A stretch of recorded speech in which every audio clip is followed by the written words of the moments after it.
Hello, hello, hello. What is going on, everyone? What's going on, everyone? Crazy stuff, right? Crazy, crazy stuff. I love this chapter. I love this chapter. All right, let's just get rolling. Let's get rolling. Before I start anything, let me just say this. Before I start anything, for those of you who are waiting for the Pirate King podcast, I'll repeat this later. Pirate King podcast was supposed to come out a couple days ago. I decided, because I owe you guys one high podcast, right? That was the deal from the late points penalties, right? So I owe you guys one high podcast. I'm going to make that the Pirate King podcast. Originally, I was going to do a Morgecast. For those of you unfamiliar, Morgecast, weekly podcast for all Yonko and Pirate King tier members. Then there's the Pirate King exclusive podcast, once a month podcast, hour and a half long, where I answer all Pirate King tier members' questions about One Piece, other anime, manga, movies, video games, etc. Like, it's much more broad, and it's a Q&A type podcast. I'm going to do the high podcast for the Pirate King podcast, because it'll be more fun, more stream of consciousness-y, I guess, whereas, where the weekly Morgecasts, those serve the purpose of me basically doing like another mini video in a sense, where I'm taking all of the content that didn't make it into that week's video and then putting it into that podcast. So that I'd like to keep a bit more structured. Pirate King podcast, I generally have lots of fun doing the Pirate King podcast because it's so broad and we get into people ask so many different topics and different questions, and sometimes it's self-reflective stuff like, Morge, why'd you choose this in life or something? So for me, I think that'll be fun. So I'm gonna record that this Sunday. So yeah. If you're interested in supporting the channel, definitely consider checking out the Pirate King podcast. You can still, I said submissions would close. You can still get submissions in, I think, for this one. But yeah, I'll be recording it Sunday. And yeah, if that'll be the high podcast. It'll be an hour and a half long. So if you're interested in supporting or just interested in listening and you get access to all previous podcasts, definitely check that out. Let's get into this. Keith X Edge 21, thanks for being a Yonko tier member for 21 months, man. Hi, Morge. Does Shanks save Luffy here, and Luffy has an even worse "I'm still so weak" moment that brings him lower than he's ever been? I really don't think so. First, let's get the stream likes up to 100 real quick. Let's get the stream likes up to 100. I don't think so. I think that I elaborated on this in this Tuesday's video, which I just finished recording. I think that this is obviously supposed to be a significant Luffy defeat. I think things will turn around by the end of the arc. I don't think this is the last that we see of Luffy versus Emu in this arc. I don't think it's the last we see of Loki versus Emu in this arc. I think that there's more to come. Shanks arriving could very well happen, but I don't think it'll necessarily be like Shanks is the one that just beats Emu and saves everybody or whatever. Tio Treviso, thanks to 2. Where's Pirate King podcast, Morge? Emu is One Piece's Madara. Sorry, first comment I made in this stream explained that, so hopefully that makes sense, Tio. Sorry for the slightly longer wait. I think I'm running it by everybody, making sure everybody understands what this one's going to be. If more people want to join in for this one, because it'll be a bit more, of a special Pirate King podcast, I suppose, in a way, then, just wanted to give people that opportunity. Sorry for the wait.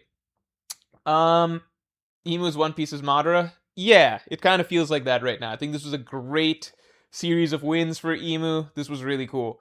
Tio also, thanks for the 2. Also, this chapter doesn't change Blackbeard's final villain agenda. I think it low-key helps it. No, it doesn't help it. It's neutral to me. I don't think this changes things one way or another.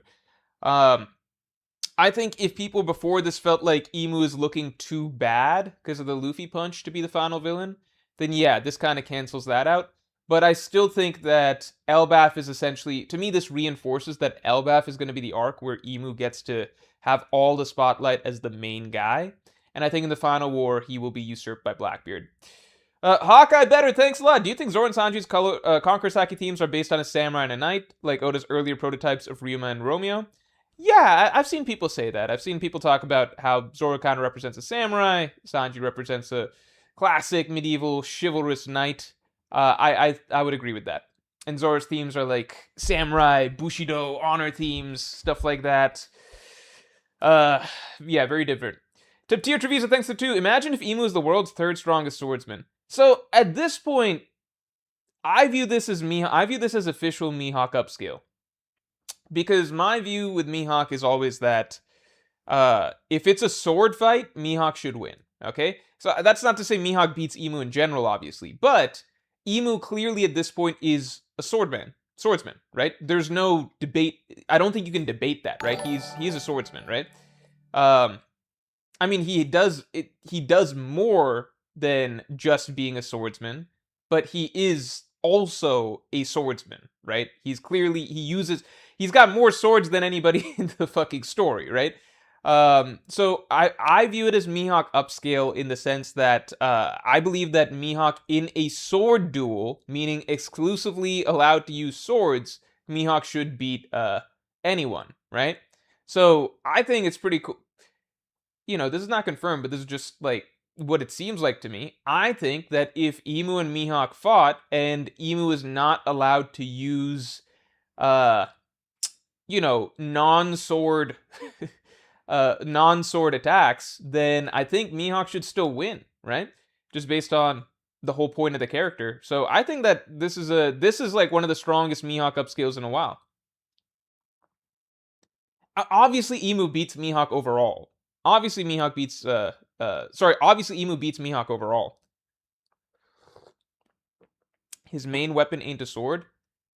Um but he uses lots of swords, right? Like he uses I mean, okay, fine. Let's remove the word swordsman out of the title, right? Can we at least say Mihawk should beat anyone in a sword duel? I think people get too wrapped up in the whole swordsman, not a swordsman thing. It doesn't really matter what you identify as, right? The whole point is that Mihawk should beat anyone in a sword duel, right? It wouldn't really make sense for, like, if Emu can just beat Mihawk in a sword duel, and then Mihawk's like, well, you don't identify as a swordsman, so I'm still gonna go call myself, like, the strongest swordsman, right? We know that the Zoro Mihawk, like, the way you determine who the world's strongest swordsman is through a sword duel, right? So you either keep the title or you don't, based on if, that's how it's gonna go down between Zoro and Mihawk, right?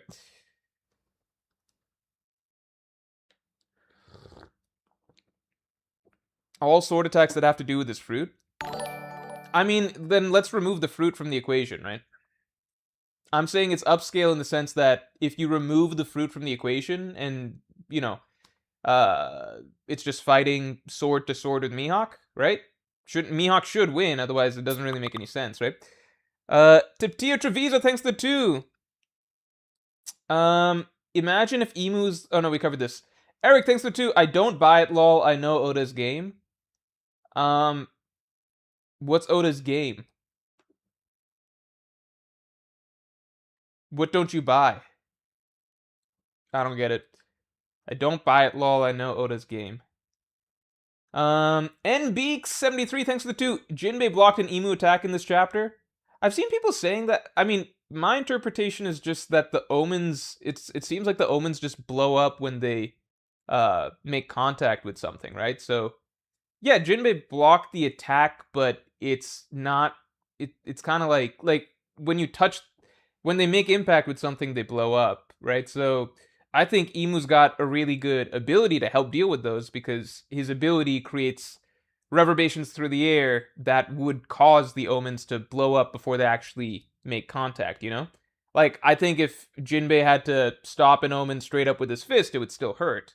But Fishman Karate is well suited for this sort of thing, right? Because it moves the water droplets, the moisture in the air, whatever you want to say, right?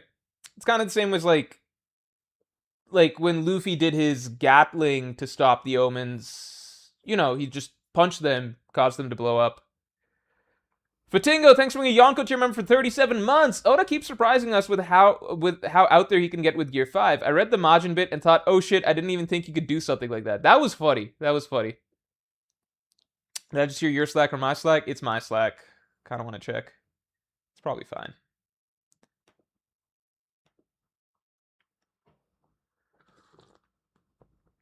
Okay. All right.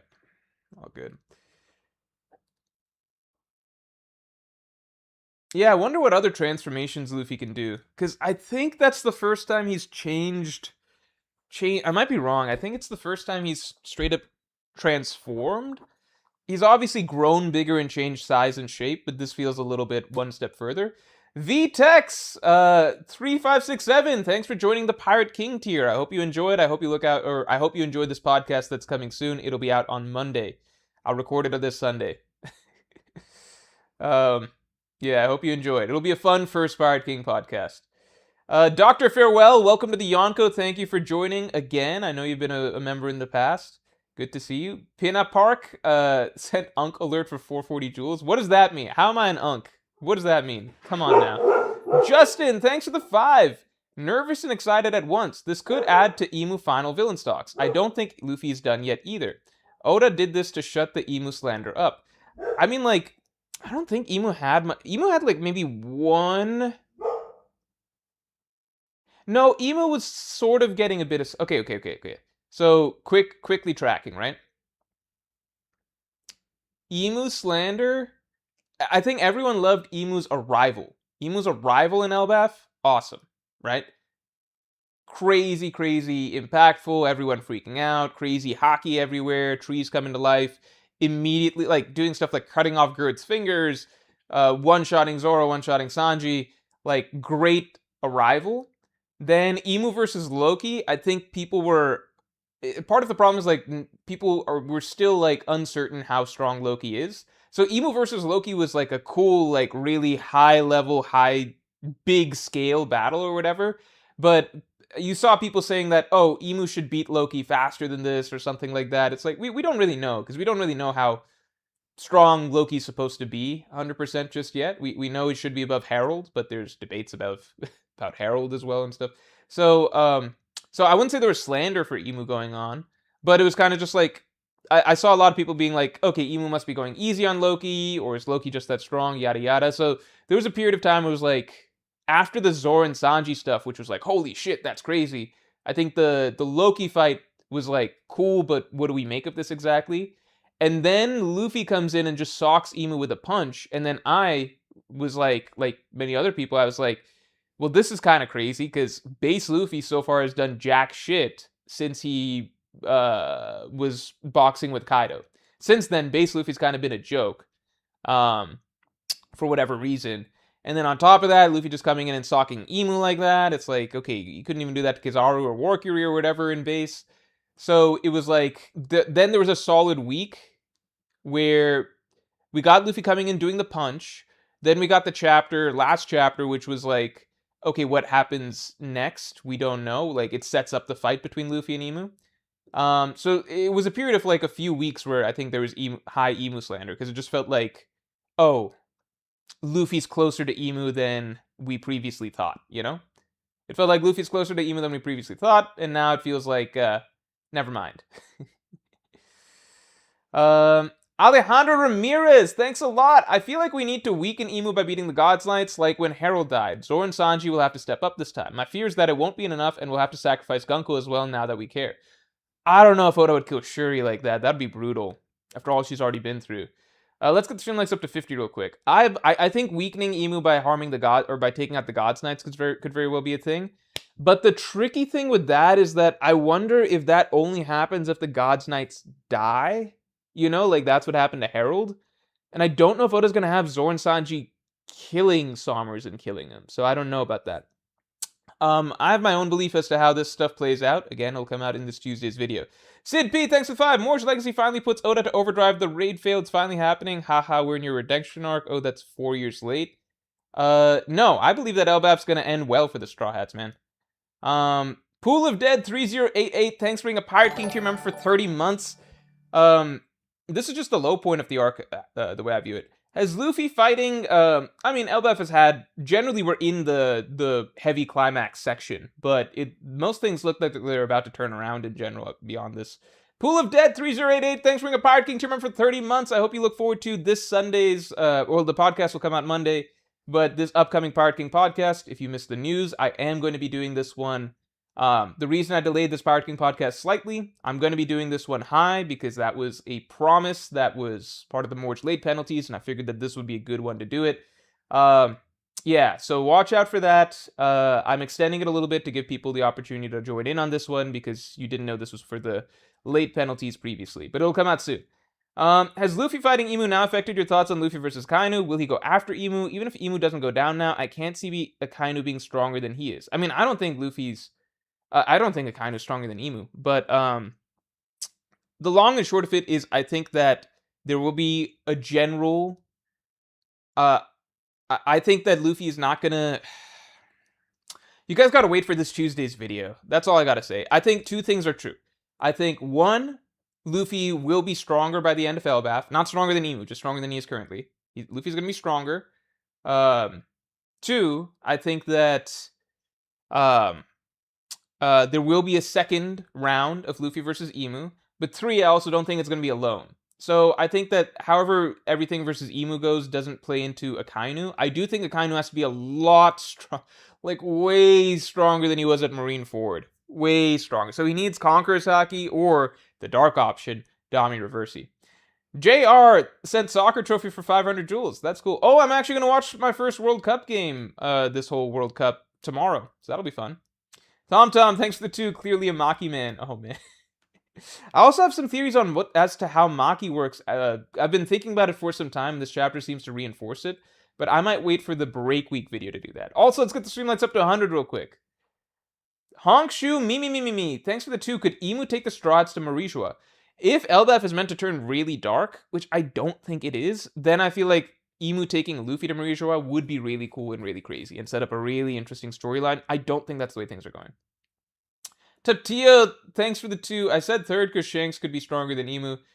I'm just not gonna... I shouldn't even have said swordsman. I just think at this point it's like, come on, Emu uses... He does a lot of sword fighting, right? Like, he uses swordsmanship a lot, right? Even the double-bladed sword, whatever that thing is, the Darth Maul shit that he uses, that's basically a sword, right? Isn't he call it a sword? Dr. Farewell, thanks for joining and upgrading to the Pirate King tier. I hope you enjoy this upcoming podcast. It'll be a fun one. I appreciate it. Gaming Fanatic 892, thanks for the 5. Morge, the attack Emu uses this chapter, Void, is an attack Mihawk uses in Pirate Warrior 4. Also, Mihawk has an attack called Kokutumu, the Lynx. I can't say I know how much time Oda spent working on Pirate Warriors 4, man. That's an interesting bit of trivia, but I just don't know what to make of it. JR, 182, thanks for the 5. What do you think Mihawk gains from being in Cross Guild? Like, do we think it's just because he isn't a warlord, the world government would come after him, love of the game? Yeah, we saw when Cross Guild, or we saw when the Shichibukai system was abolished that, there was, you know, a fleet sent after Mihawk and everything. He obviously must have dealt with that just fine, because then he shows up at Buggy's place, you know? So it's not, it's definitely convenience, because he joined the Shichibukai, from what we know of Mihawk, right? He joined the Shichibukai, it seems like, because it's convenient, because you don't want the world government bothering you, right? Because when you're that strong, they're gonna chase after you, right? And there's two routes to that, which is either you have an empire like the Yonko do, right? Like you've got a whole empire around you like the Yonko do, so the world government can't actually send people after you without like wading through an empire. Like they have to go to war to get you, right? Or you become a Shichibukai, right? That was kind of, I feel like we don't know enough, but I feel like that was kind of Mihawk's choices here. He doesn't want a crew. He doesn't want to be captain of a whole crew, have a whole empire like the other guys or whatever. He's a solo dude, right? He's a solo guy. He's just like, well, sure, I'll just be a Shichibukai, because he doesn't really have much skin in the game either way, right? So that made sense for him then. Now that protection's gone, so they send, you know, they're going to just start sending Marines after him, right? Even if the Marines are not a problem, generally speaking, you still don't want to be constantly harassed, you know? Like, to put it in the simplest terms possible, like, yeah, like, if there's ants in my house, it's not like I'm at risk. Like, it's not like my life is at risk, but I still don't want to have to deal with a fucking ant infestation all the time, you know? It's just an inconvenience. And at the end of the day, we kind of know that even no matter how strong you are, if you're just by yourself, at some point or another, you can get got, you know? Like, they fucking captured Big Mom because she fell asleep at Udon, you know? Like, it's just not, if you don't have a whole crew and backup and people surrounding you, it's just, life just becomes always watching over your shoulder. It's not fun, right? Georgeson, thanks for the 14. Congrats on the engagement. Oh, thank you. Yeah, it's been how many months now? I think a few months now. We actually did some planning for how we want to do. The wedding stuff is a little bit complicated because we have different well, we have different. We want to do a wedding for our people, but we also just want to be married in general. So we're thinking we're going to do something small and separate maybe, and then something for the people. And then I'm from India. My family's from India. So we're also planning a trip to go to India so that my family that lives there can potentially see us get married there, do a little ritual. So there's a lot of steps to it. Crazy how many life changes we've both been through since I started watching 5 years ago. Thanks for all the entertainment. I'd love a Better Call Saul update every stream. My favorite show. Oh, and you're from Canada. Yeah, lot of changes. Thank you for watching and supporting. Better Call Saul update. I won't say too much. I'm in season 4. The season starts with a significant character having passed away. That's all I'll say. Season 4 so far, it seems interesting. I feel like season 4 has been a little bit meandering for me.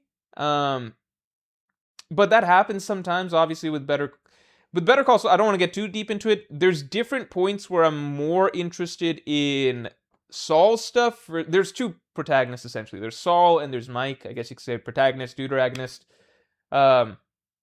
They really have two separate sort of storylines that sort of overlap a bit. There's points where I'm more interested in Saul's stuff, more interested in Mike's stuff.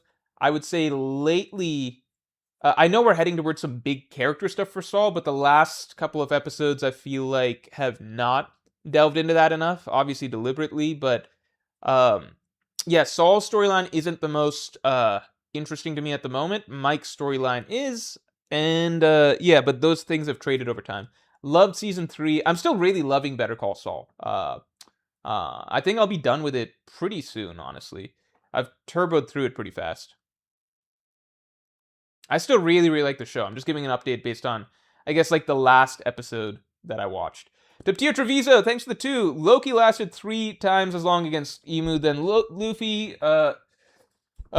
Stronger than the old gen. Yeah, I think this kind of confirmed, because I said that how Luffy does against Emu will, like, potentially mix up a lot of my opinions on the power scaling. But Luffy did about as well against Emu as you would have expected. So it actually keeps things pretty much perfectly consistent with what the expectations were beforehand, Yeah. It makes a lot of sense, especially because it's not even that Loki lasted 3 times as long against Emu than Luffy, because to me, it's like most of Luffy lasting long against Emu was just Luffy running away. So, I don't even know how to rate that. I just kind of went and reread the fights, and there's a huge gap in just how Emu fights against Loki compared to how Emu fights against Luffy. Against Loki, Emu is actually having to use Maki to defend against Loki's attacks. Loki and Emu are actually like clashing evenly at points. Stuff like that happens. Obviously, Emu's stronger overall. But then on top of that, Loki's handicapped, so this wasn't the best. Obviously, Emu's still probably stronger overall, right? Whereas against Luffy, the fight is literally just Luffy running away the entire time. And then the couple times that Luffy does attempt and manages to throw attacks at Emu blocks them very, very casually. Like, he doesn't use Maki or anything. Like, he just he just bounces them off with his little staff thing, or like obviously blocking while barely looking at the giant genie attack with one hand.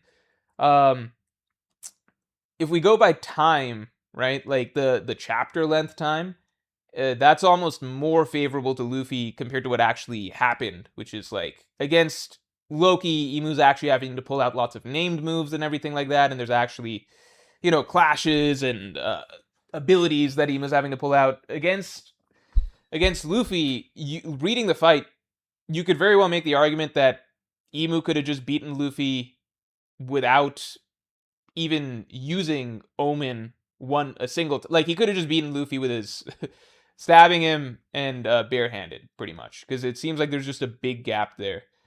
And then the big thing, of course, was that Luffy was at like max full health, and then Loki was basically half dead, you know? And Beaks, welcome to the Pirate King. Thanks for joining. I hope you enjoy the upcoming Hi Pirate King podcast. I'll be recording this Sunday. It'll come out Monday. Please go get your question submission in. For those of you who don't know, Pirate King podcast, once a month podcast. You can go ask questions about anything, One Piece, other anime, movies, mangas, TV, real life, etc. And I answer as in-depth as possible over the course of an hour and a half. I answer everybody's questions. And this time around, I'm extending the deadline to submit a little bit because we're also going to make it a high podcast to pay off the penalties. So if you want to see that, it'll be fun. Consider joining that tier to test it out for this month. Francisco Mas, thanks for being a Pirate King tier member for 45 months. Speaking of Pirate King tier members, thank you. Needed a chapter like this. This was a great chapter. I'm loving Elbaf, by the way. Like, how do people feel about Elbaf? Like, Elbaf for me is delivering pretty much everything that I hoped for a post-time skip One Piece arc. Let's get streamlines up to 100. I think this is the first post-time skip arc where I genuinely feel like, aside from the Saul thing, this arc has felt to me a lot like the pre-time skip storylines, and it feels like it's Straw Hat folk. I love the location. There's just the right amount of focus on the side characters. The Straw Hats are all getting focus. It's a tightly written storyline. There's not like a million different things going on. The conflict is high stakes. The drama is there. Tension is there. It's kept us guessing. Crazy lore reveals. Good backstories. All across the board, great stuff. How are you liking Elbaf so far?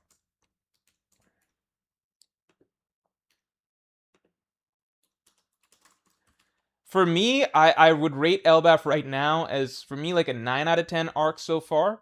The only reason I don't give it a 10 is because, for me, generally, for One Piece arc to be a 10... it needs to be like above and beyond in a certain way. Like, I love Alabasta. For me, Alabasta is amazing, like a great arc. For me, it's like a clear 9 out of 10. It does everything really well. It just doesn't do anything like, for me, I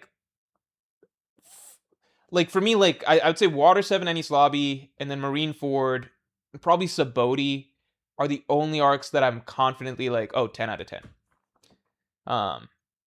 That's just my rating system, so you guys don't need to go by that. But Francisco Mas, need a chapter. Yeah, hopefully Luffy and Loki stay out, and maybe the crew or maybe Shanks show up to save the day. Also, next chapter we may learn something about Emu's time limitations. So I'll just say that I think that Luffy and Loki will be out for a bit, but I don't think we are done with them for this arc. I think there's a lot of things that suggest that they are not down and out for this arc, and I think we will be leaning on the crew for a little bit of time. I think that also the time limit is going to be important, though. VNM Who 29 sent GG for 10 jewels. Yeah, it was GG for Luffy, huh? Let's get streamlets up to 100 real quick. Wheezy Bird. Oh shit, hold on. Wheezy Bird, thanks for the 5. You could breathe after that Luffy lied saying that he can't lose after eating all the food. I mean, that's usually what's supposed to happen. That's usually what's supposed to happen when a character comes in saying like overly confident, saying like, I can't imagine losing. Usually they're not supposed to win. You know, I mean, I think there's exceptions to that for sure. The raid was just a big exception because like every character is saying that, and the whole alliance is saying that over and over and over again. And it's just like at a certain point, it's like, okay, this is ridiculous. But yeah, Luffy saying it before this fight, I was just like, I don't know. Antoinic49, thanks for being a Pirate King tier member for 11 months. Have you noticed that with Ragnar's official coloring, his tail is the same coloring as Usopp's armband, and he's not wearing his armband this arc? What? What?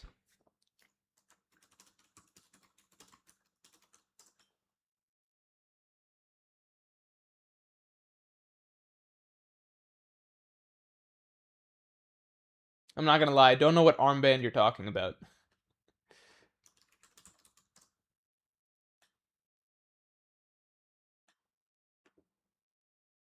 Oh, for some reason I'm looking at his shoulder. Oh, okay, yeah.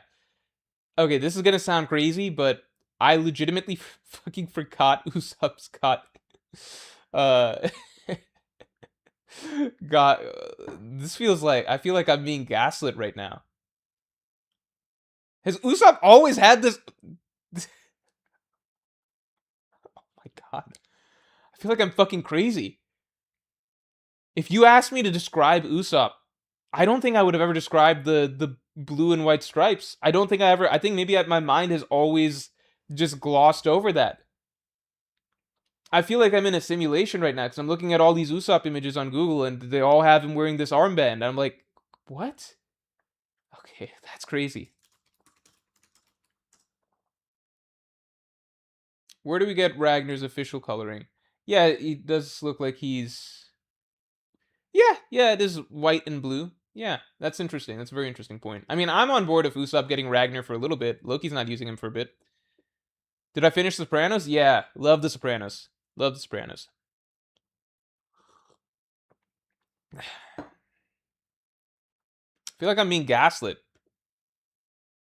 Yeah, so it seems like about over 80% of people have Elbaf as a 9 or a 10.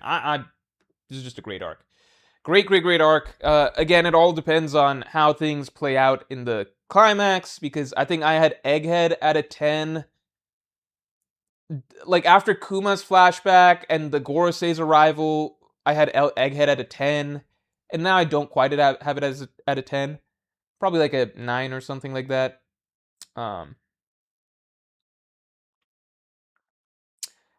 Manga Mords can't read. Thanks for the 5. Do you think Usopp's dream is realized this arc, then Emu kills Usopp while Luffy's out of commission, like a more tragic Sabaody? The one thing I have with Usopp dying, like, so there's certain things I've thought about, which is like, okay, could X character die in X arc, right? So for me, if Usopp is set to die or not, I don't know. I think the thing that makes me feel like it wouldn't happen in Elbaf, if it were to happen, right? Let's pretend it's to happen. Okay? If it were to ever happen, I feel like it wouldn't be in Elbaf because two things. One, Usopp has three connections that kind of matter, I think. So one, I think Usopp does have to reunite with the Aesop at some point. Maybe the red-haired pirates arrive, so that could be checked off, okay? But at the moment, that doesn't seem to be clearly on the horizon. So one is the Yasopp plot thread, right? Two is Van Augur. It does appear like Van Augur is likely to be an Usopp opponent, right? He seems practically destined to be an Usopp opponent. I mean, Usopp even like was freaking out about a sniper shooting from all that way over from Jaya when Van Augur was introduced, right? I feel like Usopp Van Augur does have to happen. I can't see that happening this arc unless surprise appearance by Van Augur, right? Third is Kaya. I think Kaya's not the most important connection because Kaya, you could argue that Kaya's not so important that Oda needs to have Usopp reunite with her. It's not like that important, but I think I think each of these things individually, you could argue that, well, this maybe doesn't matter, this couldn't happen, but I think if you stack up Yasopp, Van Augur, and Kaya, it's just like the cumulative sort of potential plot threads to be concluded for Usopp are too many. Even if you don't think any single one of them, it's like that has to happen. It just feels like there's at least one of them probably still needs to happen, you know? I might be wrong. I would be very shocked if Usopp dies in Elbaf. I think if Usopp were to die in Elbaf, the other thing is, I just think the character would have gotten more focus in this storyline, you know? I think if Oda is building to Usopp getting like a really cool positive moment or whatever in this arc, then that makes sense, and that's still the track we're on. But if Oda's setting this up as the arc that Usopp dies, then I'm just like, that feels very, very...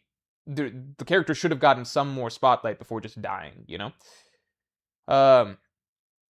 NBeak73, thanks for sending 98 jewels. TomTom, thanks for sending the 6-7 for 67 jewels. NBeaks, thanks for sending Argentina for 98 jewels. NBeaks, thanks for sending Norway for 98 jewels. Aren't they playing on they both play on Saturday, right? I think we're going with a little group, so might be watching a couple of those games. Both the games on Saturday. Top tier Trevisa, thanks for the 5. The Oda game is One Piece fans thinking Joy Boy will take over Luffy. That's people projecting Naruto writing instead of reading One Piece story. Hey man, I just will never know what Oda has in mind for certain things, so let's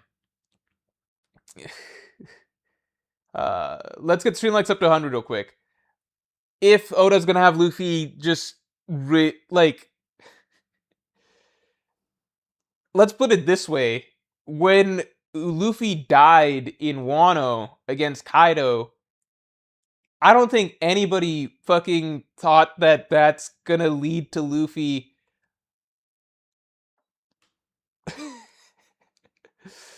reviving, I guess, from the dead to some degree, arguably reviving from the dead, while simultaneously awakening his devil fruit, while simultaneously being revealed to have not the rubber fruit, but actually the sun god deity Nika's fruit as the successor to Joy Boy. And Luffy basically like rises like a phoenix from the ashes as a completely different interpretation of what we knew him to be before, right? So, look, if Oda did that with Luffy and Wano, it's not insane to be like, hey, some whack shit might be about to happen right here, you know? I'm not saying that's gonna happen. I'm just saying that, you know, I don't think it's unfair to, I don't think it's be like, oh, you're crazy if you think Luffy's gonna revive somehow with some new form or power up. It's like, no, he just did that. Oda already did like the most insane version of this that I've seen in anime and manga. Everybody rolled with it because we thought Year 5 is cool and wacky. But I think if everybody had stopped to just like wait a moment with it, I think people would have been like, okay, Oda, this is pretty fucking out of left field. You mentioned Nika once, and it was during this fight. Okay. Anyway, Hongshu Mimimi sent Happy Poop for 10 jewels. Okay, N Beak sent Switzerland for 98 jewels. Alright, is this... who's playing Saturday again? Is Switzerland playing?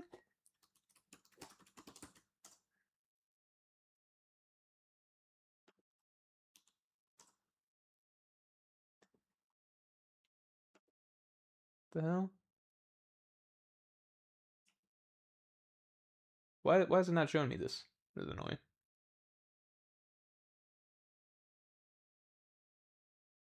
Yeah, Argentina, Switzerland, Norway, England. Who am I supposed to root for here? Are you rooting for Argentina? Just because Messi's cool or something? Like, what am I supposed to... who am I supposed to root for?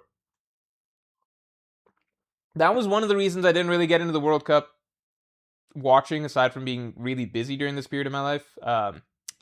Big reason was I don't know who to root for. Like, India's not in the World Cup, obviously.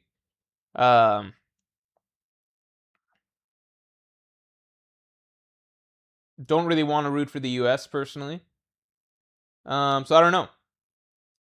No more Argentina's racist. No one likes them. I thought people loved Messi.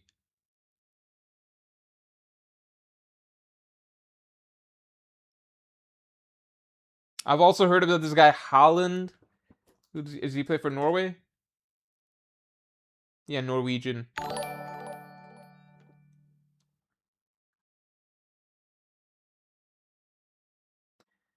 Tio Pucho, thanks a lot. This is an opportunity for the big incident involving the Straw Hat Fleet to happen. Luffy's Viva card will be burning, in which case we're at most in the middle of the arc. I personally think we're firmly in the climax. I think we're firmly in the climax because, like, you know, the Zoro Sanji fights are about to happen. Yeah, Zoro Sanji fights are about to happen. The rest of the crew, there's no other plot lines running, right? It's just God Knight, Emu, right? I think Zoro Sanji fights are set to happen. The rest of the Struts are sitting around with their, you know, their hands in their pockets or whatever, right? Like, there's nothing else clearly happening at the moment. Shuri, you know, she'll be revived or whatever we can imagine. So I don't know how much time we have left. And Emu himself is on a timer, right? So I don't think we're at the middle of the arc. I think we're firmly in the climax. I think it's too late in the game for the Grand Fleet to arrive, personally. Powerful NL, thanks for being a Pirate King team member for 38 months, man. I hope you're excited for this week's Pirate King podcast. Hi, Mordge, are you watching the World Cup? Which team are you rooting for? Oh, man, you're like a question. I wish I'd gotten to this question a little bit earlier. I will watch at least one World Cup game with a group this Saturday, maybe two. And I'm not rooting for anybody because, like, I just don't... That was my question. Like, who should I be rooting for? Like, do you guys root based on country or do you guys root based on players? Like, what's the deal with this? What's the standard World Cup protocol? Like, how do you pick a favorite soccer team? Um, you know?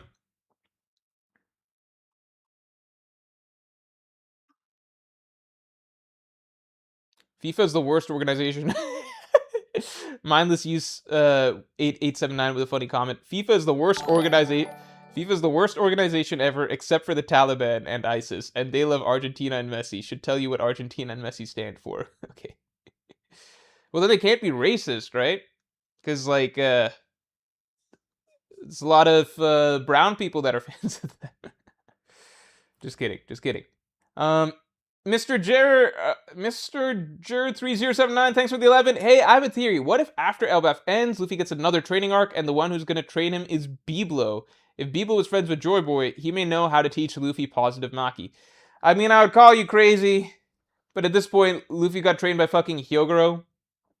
Just literally random ass old dude in Wano. We don't even know how strong he was back in the day or whatever. It's just random ass, like going from being trained by fucking Rayleigh to random dude in a Wano prison cell. I don't know. Sure, ancient owl, nothing crazy. But I also don't think we're getting another training arc personally. At this point, because we know how things work, right? You need a hockey bloom. Luffy needs a hockey bloom at this point, right? And hockey blooms, you mostly do that through combat. Drinkwater.10, thanks for the 10. Zoro and Sanji will cook, killing him in Somers. Wings take care of business. Loki will get back up and buy some time because Luffy looks crocodile after 20 chapters of stuffing food at 100% HP. I actually lean towards what you're saying, Drinkwater.10. I think that we will see everybody else picking up this. I think people are a little too laser focused on, oh, Luffy's down. I think Luffy will be back by the end of this arc. And I think that this arc has generally been setting up, in my opinion, for the rest of the crew, particularly the Wings, but also just in general the rest of the crew to pick up some slack here. And defend Luffy while he's down. Honkshu, me, thanks for being a Pirate King tier member. Thanks for joining. And yeah, I hope you enjoy the podcast that's coming up. It'll be a good one. Anuj Agrawal, good to see you as always, man. Thanks for being a Yonko tier member for so long, 45 months. Hi, Morge. Been a while since I could catch a live stream. Always good to see you, man. Are there even top tiers that we know of that could do better on Emu? Roger / Whitebeard, excluding Joy Boy? I mean, I would lean towards, I think, okay. I would lean towards, at this point, I think, if I had to bet money on a top tier that could do well against Emu potentially, I would bet money on Dragon. Because I think to fight Emu, you need top tier hockey, and I think you need a super powerful fruit, right? Like a super powerful mythical zone, right? So with Luffy, we saw he's out. Like Luffy's got the fruit, right? He should be able to do stuff against Emu, but it's just not effective because, as Kaido said just a couple arcs back, Luffy's hockey's not there. His hockey is not good enough. He's got Conqueror's hockey and everything, but it's not. I feel like there's a long list of Conqueror's hockey users whose hockey is better than Luffy's right now, including Emu's, right? With Loki, he actually did. If you go back and read the Loki fight, Loki actually did not do poorly. Like, Emu was forced to pull out a lot of strong abilities against Loki. He used a lot of named moves. He had to use Maki to block Loki's attacks. Loki and Emu were actually clashing evenly at points, just straight up head to head. And it's important to remember a couple things with Loki, which is Loki is severely handicapped right now. He's not even using his hybrid form or anything like that. This is not the best version of Loki. That's not to say that Loki can beat Emu, but I think a full strength Loki that could do everything he could do, it would be like a medium difficulty fight for Emu, genuinely, if Loki was at full strength, you know? And even with Loki doesn't actually have a god fruit, right? He's got a very powerful Zoan, mythical Zoan, that, thanks to Loki's size, specifically with its compatibility with Loki, is like makes it much stronger than other mythical Zoans, like say Kaido's fruit. Plus Loki's got Ragnar, another mythical Zoan, but even then Loki doesn't have like the Nika fruit or whatever Emu's fruit is, right? And I think it's possible Loki's hockey is while very strong, still short of some people. It's hard to say. So if I had to bet a character that could, I think the safe bet for a character that could do well against Emu, I would say is Dragon, because I think Dragon's a character that we could probably guess. Like, he's in his prime now, right? He's got like tremendous willpower, we can imagine, yada yada yada. He's probably one of the best hockey users there's been, right? Like, probably top tier hockey user. And my guess is that he has a god fruit like the rain god fruit, right? Which would put him in a similar, it would put him basically in a category that's similar to, you know, like Emu Joy Boy types. I don't think he's as strong as them, right? But it's, you know, it's the most you could ask for. Like, hockey that's not too far off from Emu's, and then a fruit that's a god fruit to contend with Emu's god abilities, you know? I think that would be the best combination, you know? That's just my thoughts, but it's hard to say.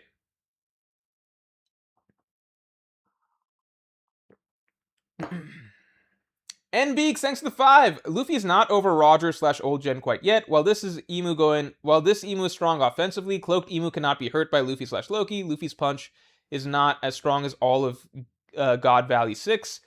But the God Valley 6 couldn't hurt Emu either. Like, cloaked Emu, whatever we want to call it, Shadow Emu is kind of unfair. I don't think it's right to put Loki in that conversation, because Loki is the only character that actually can deal with Shadow Emu, you know? You could say that's like a matchup advantage or whatever, because Loki is Ragnar. But at the same time, it's also like, well, Ragnar's just broken. So it works on everybody, so it's not just a matchup advantage thing necessarily, you know? Anybody gets tapped by Ragnar, they're freeze. So, yeah, I don't know. I agree Luffy's not over Roger slash Old Gen yet. I just don't know if comparing what they all did against Shadow Emu is fair to say, because Shadow Emu is just like the only thing that can really stop that from what we've seen is Ragnar, and that's a special case, I guess you could say. Fiery Hornet, thanks for sending a thumbs up for 10 jewels. Drinkwater.10, thanks for the 5. I think Luffy should use his lower gears again. That Snake Man arm on base Luffy hybrid when he broke Roto's mirror cage. We need that with more advanced Conqueror's Haki. I mean, I'm of the opinion that everything Luffy can do in the other gears, he can do in Gear 5. He just does more variety stuff. So I don't know if that's the solution. Mr. MMF2, thanks a lot. You're more Jesse. One Piece is the only manga where everyone cheers when the MC gets packed, and it's all thanks to Oda giving Luffy the spotlight. I think it's because One Piece is a series where I think especially, I mean, Luffy always beats the bad guy in the end, but I think especially in the post-time skip, from my perspective, Luffy has kind of, he hasn't really had to have character struggles. So I think nowadays, especially, like, again, that was a big part of my complaints with Luffy's defeats to Kaido. In the past, when Luffy would lose to characters like, you know, like Lucci back then in Water 7, Lucci, Aokiji, those losses, or obviously Sabaody through Marineford, those tended to prompt a lot of self-reflection and interesting character stuff by Luffy standards, you know? Self-reflection from Luffy standards, but it would prompt him to, as a character change. Post-time skip, he has had losses, but none that have really affected his character in an interesting way, other than Luffy being like, okay, I need a new power-up, right? So I think it's a combination of two things, which is that, in general, in One Piece, every arc, Luffy comes out on top beating up the villain. That's not always the case. And, like, usually he leaves the island as, like, the hero and the strongest of the island, etc. That's not always the case in lots of other shonen. Like, with Naruto, there are long periods of time in Naruto where it's just like Naruto's getting shown up by everybody. Like, especially coming out of Naruto's time skip. Like, you know, it wasn't until Naruto got Sage Mode that he finally started getting some big W's and stuff like that, right? In Bleach, you know, like, Ichigo tends to beat the main villain every arc, but there's often some catch, like he loses all his powers or some shit afterwards, or he gets beat up by somebody else immediately afterwards, or generally there's other stronger characters that are around or whatever. Like, you go through arc after, like, you know, My Hero, Demon Slayer, whatever, like, One Piece is the one storyline where pretty much every arc concludes with like Luffy is just like the people's champ, took care of everything, beat up the bad guy, strongest on the island, hero of the land. Like it happens over and over again. It's very rare when it's not that's not the case, right? So because of that, people are more interested in seeing Luffy actually lose to a villain, you know, because it's rarer, one, and then I think in the post time skip, that became exacerbated the desire to see Luffy lose because of the lack of character development that he's been getting. And so like it's kind of like, look, maybe this loss will force some development or something. I don't know.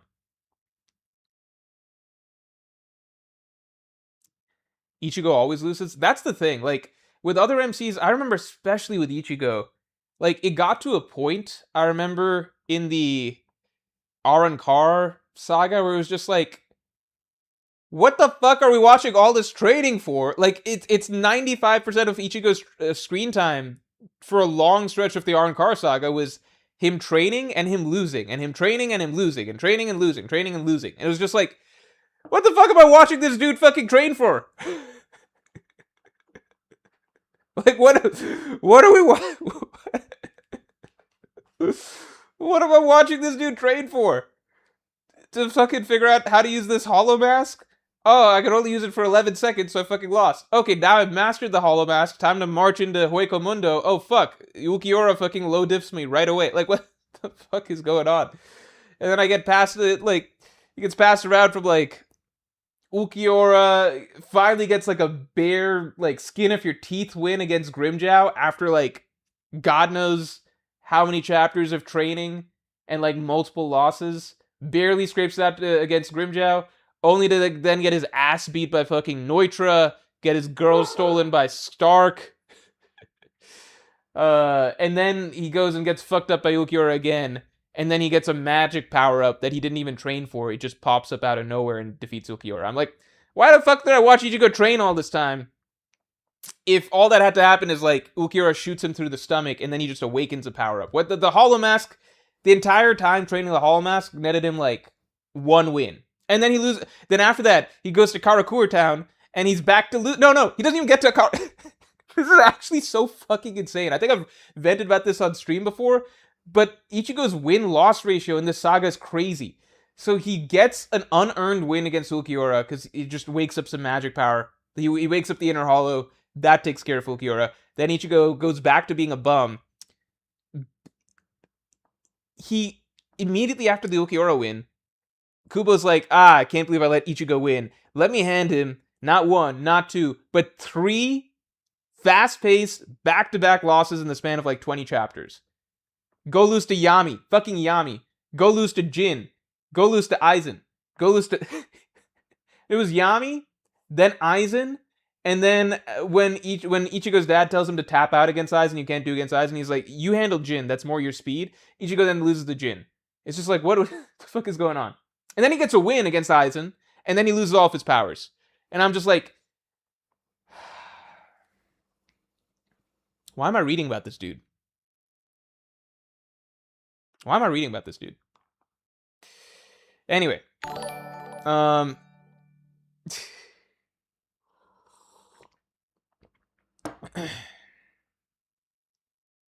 Ichigo used to be my favorite shonen protagonist when I was younger. I just couldn't hold out for him. I think it was after the Grimjow victory, and then just like so many losses. Like even after that one victory that took so long to get, so many losses and so long to get. And then Kubo just goes back to just like humiliate. Like I think it's just Kubo humiliates Ichigo a lot. By the way, in Thousand Year Blood War, Ichigo's record is somehow even worse than in the fucking Arrancar saga. Anyway, ignoring that. Julian Reed, thanks for the 2. Imagine the BS if you swap Zoro for Jinbe there, lol.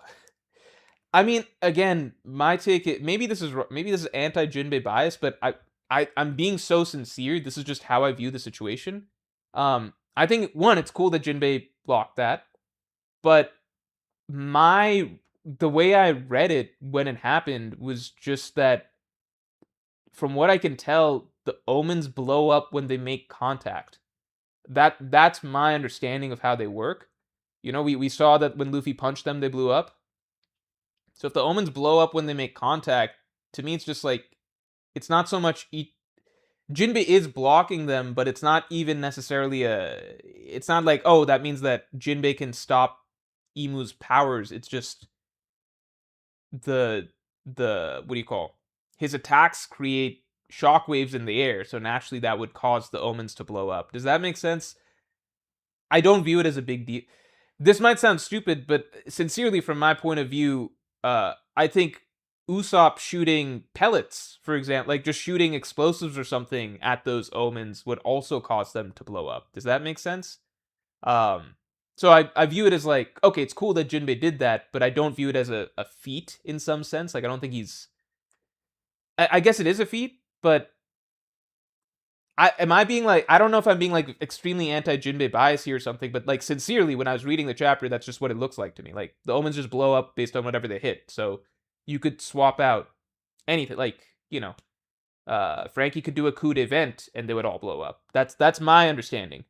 It's still a Jinbe feat. Yeah, it's still a Jinbe feat. Okay, let's say that. It's still a Jinbe feat, but I don't interpret it as something like, oh, Zoro couldn't have done that to those omens if Zoro just launched some like flying slashes or something. Because to me, it's not even about like. To me, it's like anything can cause those bombs to blow up. Does that make sense? I agree, it's still a Jinbe feat. Yeah.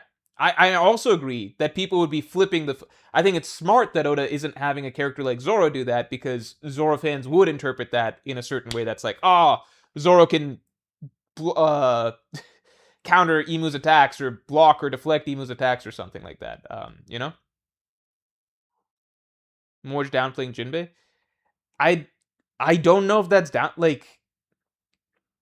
That's just my interpretation of how the Omen attacks work. If people interpret it differently, that's fine. I'm being so honest when I sincerely think that, like, if Frankie did a coup d'event, they would also blow up. If Usopp shot those with pellets, they would also blow up. I just think that it seems like the omens just blow up when they hit something, you know? And Jinbe's attacks create shockwaves that reverberate through the air, so cause the omens to blow up. That was my interpretation of that moment. NBeak73, thanks for the 2. Elbaf greater than Dressrosa to 8 out of 10. Equal to Egghead, Whole Island, Wano. Yeah, I mean, that's fair ratings. Fair ratings. No one can tell you your ratings are wrong. Let's get stream likes up to 150 real quick. Fatingo, thanks for the 2. Okay, but why do Joy Boy and Luffy have the same face shape? For the moment, look, I think there's two options here. One is, Joy Boy was just an early, like, we know the D lineages, right? We know the D lineages, you know, extend from the Void Century. So I think Joy Boy may have just been like the earliest Monkey D, maybe Monkey D fucking Joy Boy or some shit, right? And therefore visual face similarities, right? Like, if you put Luffy and Garp at the same age as children side by side, they have the same face, you know? Roger and Ace at a certain point in their lives were drawn to look very similar, you know? So that's my simple interpretation from that. If you want to go with the outlandish interpretation that Luffy is some sort of like Joy Boy literally reborn or something like that, well then I go back to my Luffy came out of an egg theory, and it'll be a win-win for me. Not that I would necessarily like it for the story, but I'd be like, you know. Luke Brown 188, thanks for the thumbs up. Fiery Hornet sent Norway for 98 jewels. All right. A lot of Norway support here. Luke Brown 188 sent red card for 250 jewels. See. Okay. Wait, so what's the deal? Why should everyone support Norway? Why are we supporting Norway?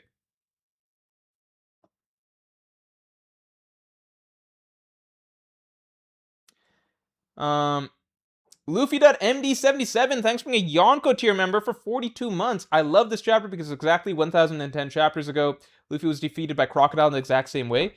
Whoa! Did that happen in... yeah, that did happen in 178, right? Was it 178 or 179? That is a really cool callback. Really cool callback.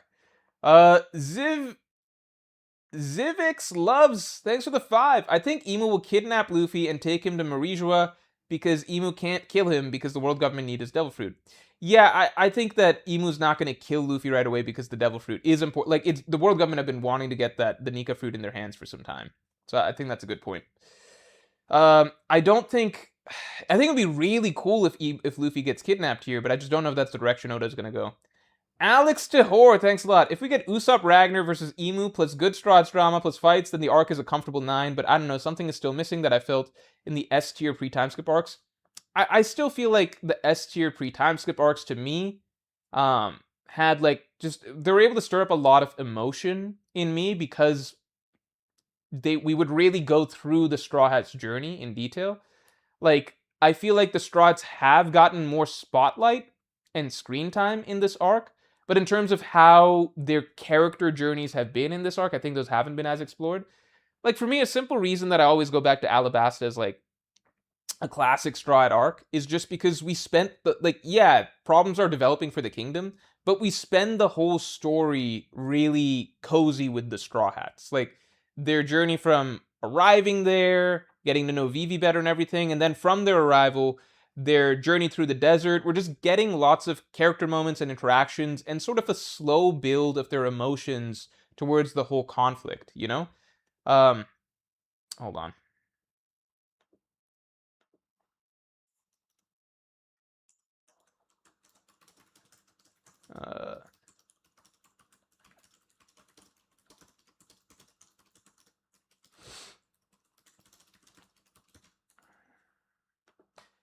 It feels like a journey that you're taking with them. I think the Straw Hats here, again, they've gotten more screen time, but you know, like, how have Jinbe's feelings developed over the course of this arc? Like, what is Jinbe's investment in this conflict so far? We haven't really dug into that, but I think the potential is definitely there as this storyline is reaching its climax because, you know, the Straw Hats are seeing, obviously, like, Luffy's being taken out by Emu, right? Zoro and Sanji are going to get Conqueror's Haki. Brook's got something very significant dramatically going on. I think the potential is there. Kid Smitty, thanks for the 5. Zoro and Sanji should take L's as well. I don't want to come out of this arc thinking that only Luffy needs to get stronger. No, Zoro and Sanji did take L's against Emu. I sincerely think that all of the crew pretty much are set to get stronger this arc. I think that people are writing off Luffy too quick right now. I think he's down and out for the moment. I think we will see Luffy stronger by the end of this arc. But we just need to wait, because Luffy's moment always comes last, right? So from the get-go, it was always going to be... Oda's not going to give Luffy his big upgrade before Zoro and Sanji, I think, in this scenario. You know, Luffy's fight always comes last. I guess you could say Wano is a bit of an exception because Luffy got his Conqueror's Haki thing, and Luffy got 2 big upgrades. He got 3 upgrades over the course of Wano, but let's say traditional One Piece arcs, usually we're getting Luffy's fight last, you know? Tapio Treviso, thanks to 2. I really hope the Void Century flashback is from Emu's point of view. I mean, that'd be interesting, but I feel like it's very likely it'll be from Joy Boy's point of view. JR182, thanks to 2. Your logic about Usopp not dying, what about Sanji? I just don't think Sanji's a character that... I don't think Sanji's gonna die, largely because, like, the story in general, it's been pushing back a lot against Sanji's willingness to sacrifice himself. As, like, you don't need to do that. Because Sanji's always kind of been, like, you know, all the way back to Kuma, nothing happened, right? Like, Sanji's like, I'll lay down my life so that, you know, you can live, etc. And, you know, that didn't go through. I think in general, Oda's not going to go down the route of killing Sanji, because I think it goes against some of the messaging that we're getting around the character in general, you know?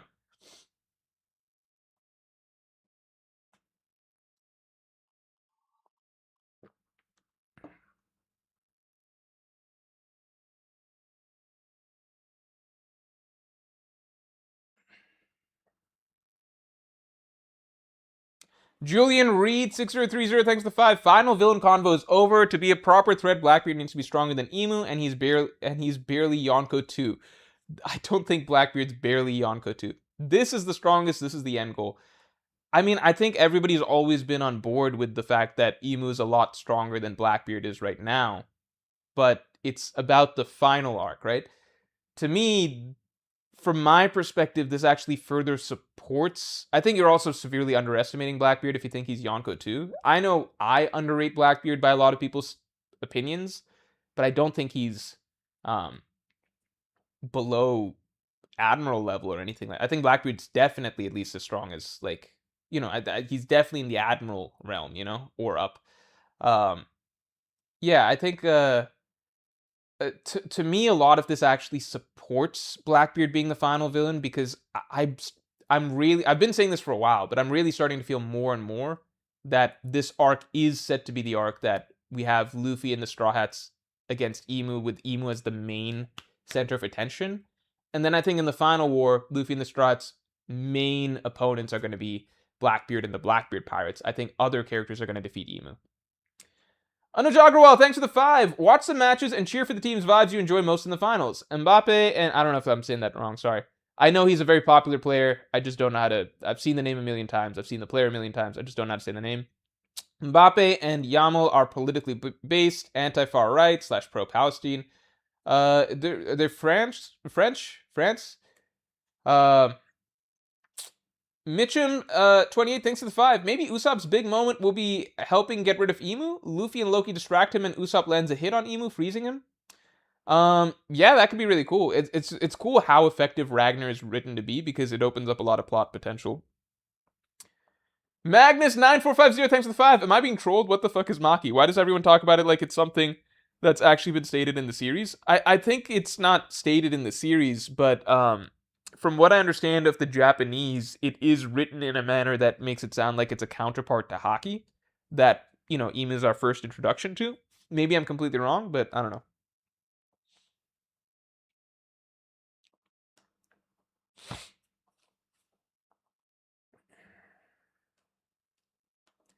Tetrahedral Milk sent GG for 10 jewels. Thank you. I have a video I want to drop about Maki, but I'm waiting for a bit. Tio Treviso, thanks for the 2. Can Monday or next Friday be a Hunter x Hunter focus stream? How are the Hunter x Hunter chapters? I'm letting, no spoilers, please, no spoilers. I'm letting them pile up a little bit. I already have a stream idea for Monday. And next Friday will be a chapter prediction stream, so maybe we could do the stream after that as a Hunter x Hunter stream. So what about Shamrock and the other Gods Knights? I can't see Emu falling before them. Yeah, I don't think Emu is losing in this storyline. But I think that the Straw Hats and Luffy, like, permanently losing. I think Luffy and the Straw Hats are gonna have Luffy, the Straw Hats, Loki, the Giants of Elbaf. You gotta wait for this Tuesday's video, but I think that they are going to turn things around against him, and he's not going to get his way this arc. Does that make sense? Like, he came in to basically trample all over Elbaf and, like, gain control of them. I think they're gonna successfully repel him and stop him from doing that. Do I have something here? I feel like there's something right here. And then going into the final war, Blackbeard will emerge as a bigger threat than Emu.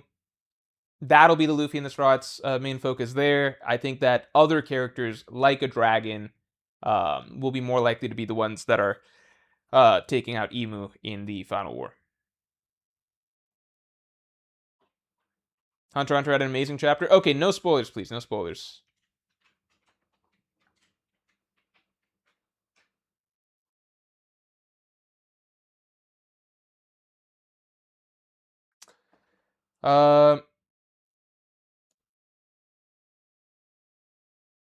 The Dream Sama, thanks for the 5. The stab from Emu will vertically cut through the X scar Luffy has, now resembling a sun. Is that what it would look like? I don't think that would look like a sun, right? Because the sun has more rays than that. That's an interesting idea, though. Taptia Treviso, thanks for the 2. Did Joy Boy and Emu meet each other in space? That would be crazy. I don't think so, but that would be really interesting. Let me read again. Let me read the interaction. I'll be honest, I read the shitty translations first. So that's what's in my head. Now I'm reading TCB.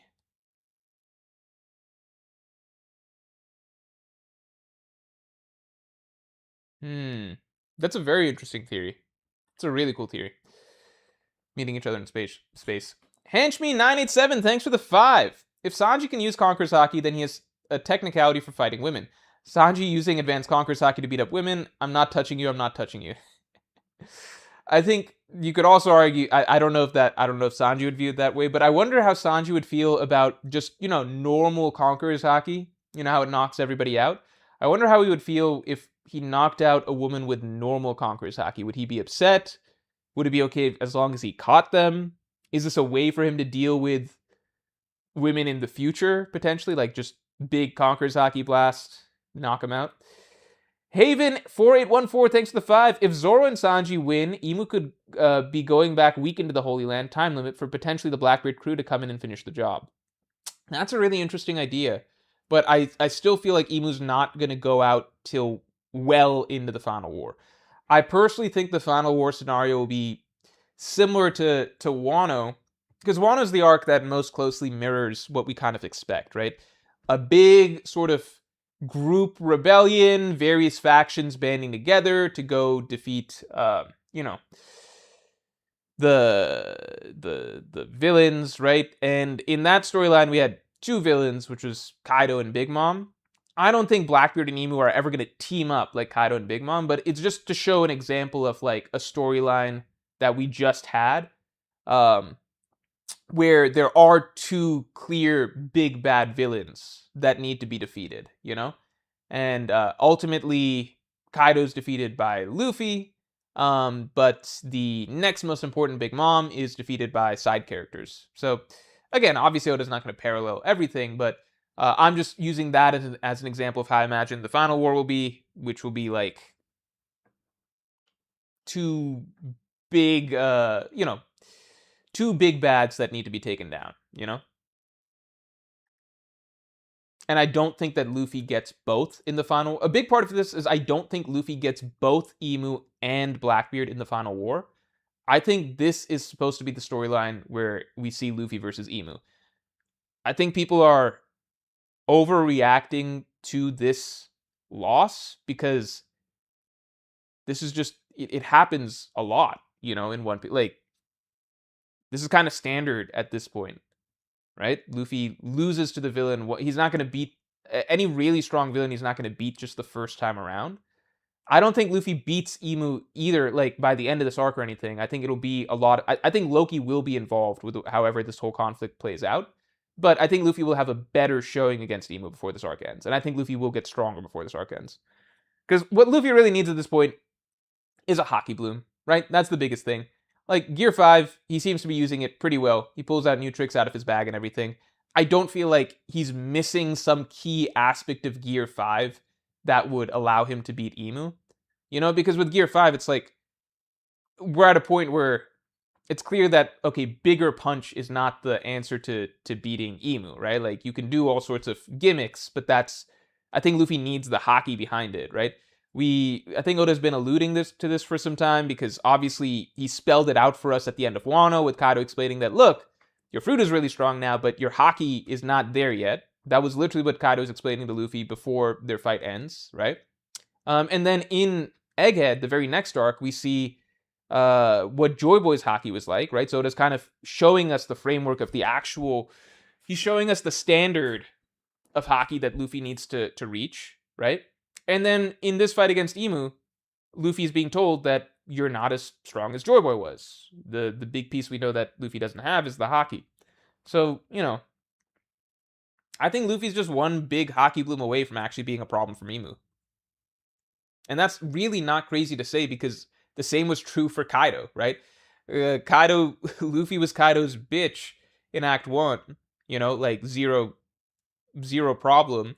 But then fast forward to 1010, when Luffy awakens his Conqueror's Haki, and all of a sudden Luffy's boxing with Kaido, and it's actually like a challenge for him, Again, I don't think Luffy will be stronger than Emu by the end of this arc. I just think that he will do better in their second go-around, and I think that other characters are going to be involved. Haven4814, thanks to the 5. If Zoro and Sanji win, Emu could be going back... Oh, no, we covered this. Julian Reed, thanks to the 5. Any proficient Haki user with no Devil Fruit mid-diffs Blackbeard. Yami Fruit is the only way he ever wins fights, and he still scrapes by. wouldn't even beat Nekomamushi 1v1. I really don't want to get into this. Like, we've seen that Blackbeard's not a bum without hockey. Like, he blocked the S-Hawk attack with armament hockey, you know? He blocked the S-Hawk attack with armament hockey, and that attack cut the mountain of Amazon Lily. So Blackbeard is capable as just a hockey user. He just hasn't really shown any sort of extended combat where he's seemed effective, you know, outside of just spamming his fruit abilities. So that's the tricky thing with him. And plus, the lack of confirmed Conquerors hockey is a big deal. Drinkwater.10, thanks for the 10. Sanji's Conquerors hockey and Advanced Conquerors hockey won't work against women naturally. Black Mirror's callback when he couldn't defend himself, unconsciously turning off hockey. It's in Sanji's DNA. Yeah, maybe that's a good point as well. That's interesting. Didn't think about it like that. Let's get stream likes up to 150 real quick, because we're almost there. Okay, let me ask this stuff, because people are talking about this. Is Luffy literally Joy Boy from the future, reincarnated, etc.? No, just a descendant. Yes.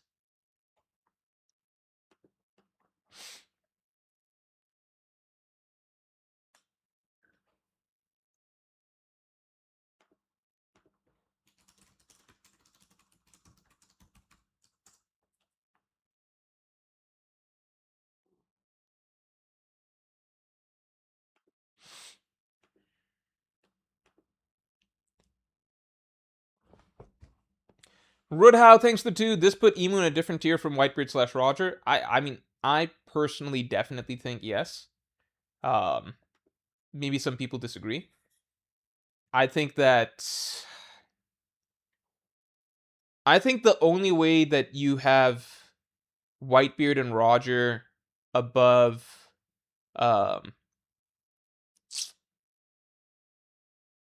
someone like, I think the only argument for Prime, Whitebeard, and Roger being comparable to Emu would be, like, you would have to think that they were way stronger than Rox and Herald.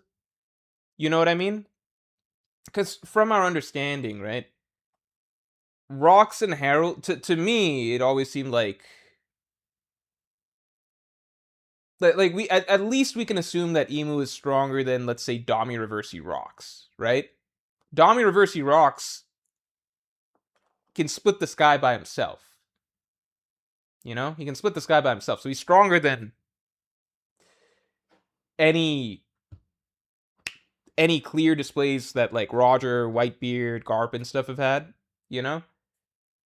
So I can't really imagine. I mean, maybe Prime Roger and Whitebeard are even stronger than we thought. They would essentially have to be, like, stronger than Dami Reversi Rox. I don't even know if Roger, Whitebeard, Rox, Herald. My sense is that they're maybe all roughly around the same level in their primes. Maybe some people strongly disagree. Maybe there's people who think that Roger and Whitebeard surpassed Rox by a lot. I don't know. We'll never really have, like, or maybe we'll get some clear point of comparison, but it's not really, because I think during the God Valley flashback, like during the Rox flashback, it seemed like that was the era where Rox was essentially number one and Herald was his only equal. We know that Roger and Whitebeard and Garp go on to become stronger over time. We don't know if they catch up to Rox, surpass Rox, whatever. The question is, even if you think that they surpass Rox, do you think it's by, like, such a big margin that they would be stronger than, like even Dami Reversied Rox, be on par? Like, I just think that's a big jump. I personally don't think that they're even on par with Loki, personally. I don't know. I think that we need more. I think we would need more to understand.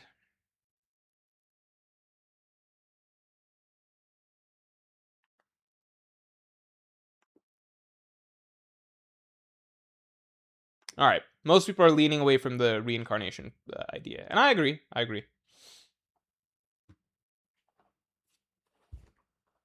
Luffy was surprised only once feeling Conqueror's haki. His face was stunned, not because how strong Joba's haki was, but because it was his own. Oh, I don't know. I mean, Luffy was also shocked when he felt Emu's haki, you know? Virgil says, I'm still not convinced that Luffy is Jobo's descendant. It's hard to say. Tornado says, no more. Didn't you know Garp and Roger got insane hockey blooms to surpass rocks by fighting super strong characters like Jinbe?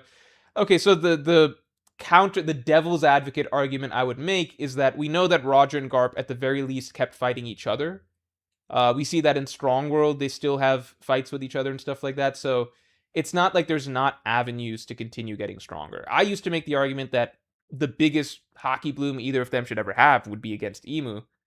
But, you know, we know that they continue to improve after that, and it would still logically make sense for them to have hockey blooms against one another.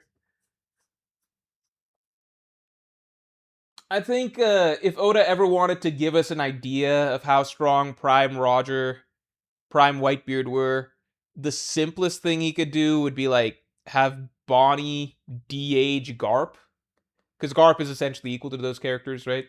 So just have Bonnie de-age Garp, and then we use that as like a measuring stick, you know? Lawyer's Burger, thanks to the 2. Emu didn't even mention the drums in this chapter.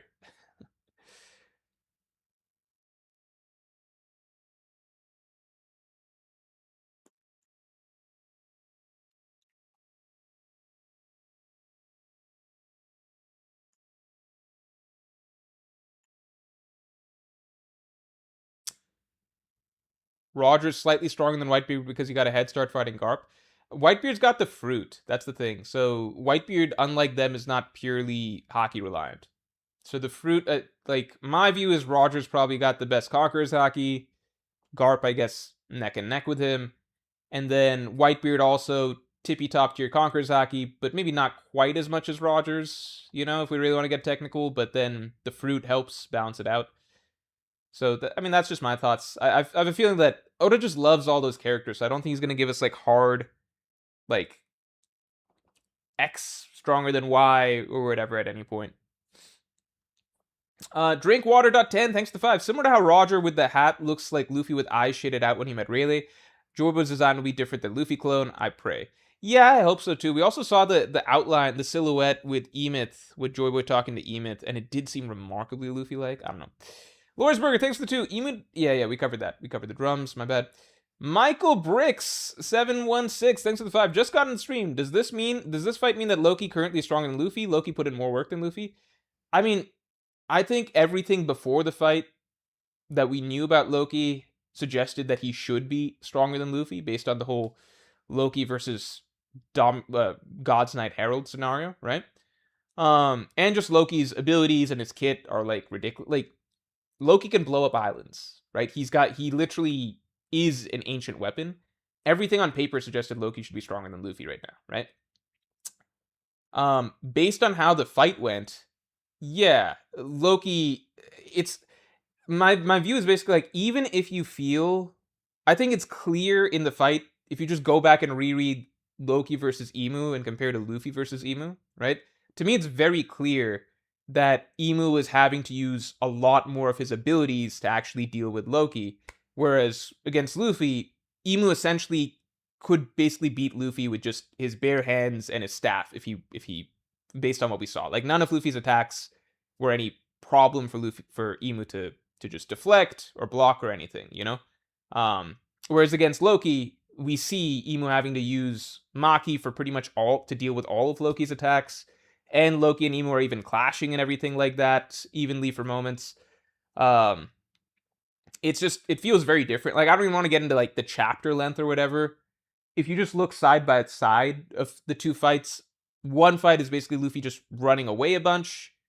And then any attacks that he attempts are blocked by Emu with no even abilities needed. And then the other fight with Loki versus Emu, it's actually crazy powerful abilities on display. Emu's using a ton of named techniques or whatever. They're clashing and stuff like that. It feels more like Loki's going toe to toe in a sense. Emu still obviously has the advantage in every scenario, but it feels more like a fight. This, if I'm being sincere, did not feel like a fight. So I just don't really, to me, there's a clear gap in how they performed. But if you feel like that's not the case, and if you feel like they both performed just as well, even if you feel like they performed just as well, even then, that would mean Loki's a lot stronger, because this was Loki at his worst, essentially, like severely injured, supposedly recovering from near death, supposedly needs months to heal or whatever. Like he's established by Oda many times to be in extremely handicapped state. And then on the flip side, Oda goes out of his way to clearly establish that this is Luffy at his absolute best, right? Luffy at this moment in time cannot do better than what he just did. So, you see what I'm saying? Like, even if you feel like to me, their performances, Loki's is clearly better. And even if you want to argue that it's debatable whose performance is better, Oda clearly decided that he wants this character to be really, really handicapped to put in to have this sort of showing, and he wants Luffy to be at his absolute best, and still losing like this, there's not really, like, if you just think about author's intent, there's not really a reason for Oda to establish Loki as like so severely handicapped and go out of his way to establish Luffy at so clearly at his absolute peak, unless you're trying to give Loki an excuse for losing, whereas you're not trying to give Luffy any sort of leeway for losing, I don't think that's the biggest deal in the world, because I'm telling you right now, I think by the end of this arc, Luffy will be just as strong, if not stronger, than Loki. Okay, like, I think Luffy and Loki are supposed to be equals overall. It's just, this is the, like, Luffy needs to take the step to kind of catch up, basically. And then going forward, Luffy will surpass Loki, obviously. So I think we're waiting on, I mean, Luffy might surpass Loki in this arc itself. I just think people are being reactionary with how this fight just went down, because it's like, yeah, Luffy lost, but he will come back stronger, I think, in this arc. I don't know.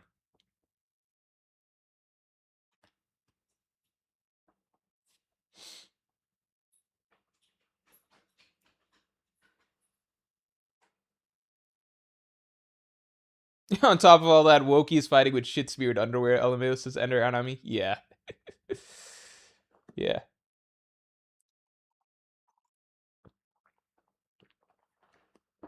Luffy hasn't lost his Archer 24 Scorpion. I mean, okay, yeah, maybe not. So maybe we revisit this next chapter. If we go off of what appears to be a loss, I don't know why people are so concerned about, like, it's just for the moment, It's just for the moment. Like, this is Luffy we're talking about. Like, we know he's gonna get back up.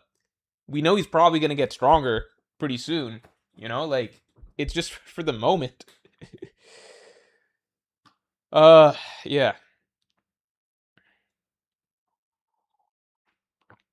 HPYKTXD says, hold on, do you think Luffy will be stronger than Roger by the end of Elbaf?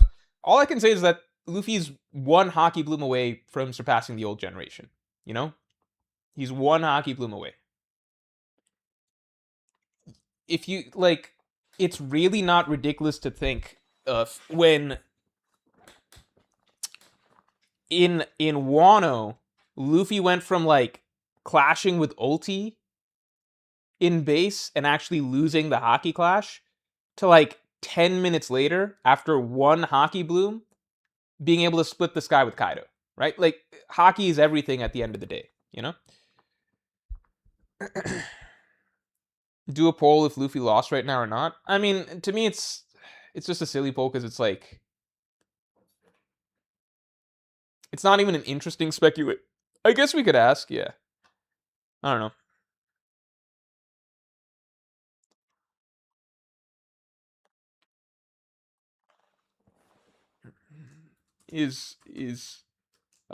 Did Luffy lose this round, or is the round not over?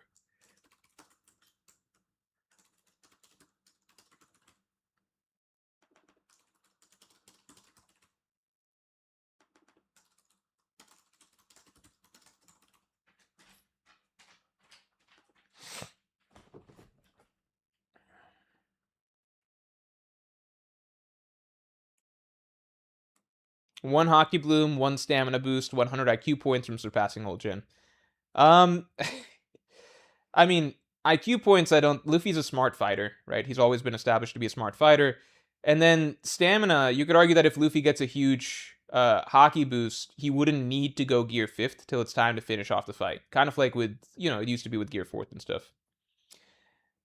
Non-Elysium, thanks for the 2. Wano analysis when, bro? Have you given up, Mr. Morge? No, I still want to finish that. Still want to finish that. Okay, 75% of people think that the round's over. All right, everybody. I am going to have to wrap it up in a second here. I'm going to have to wrap it up. I love this chapter.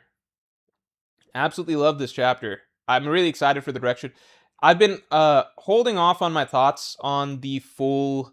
yeah, I've been holding off my thoughts on in this stream about how I think everything's about to go down. But watch for next Tuesday's video. I elaborate on that there. Watch for next Tuesday's video.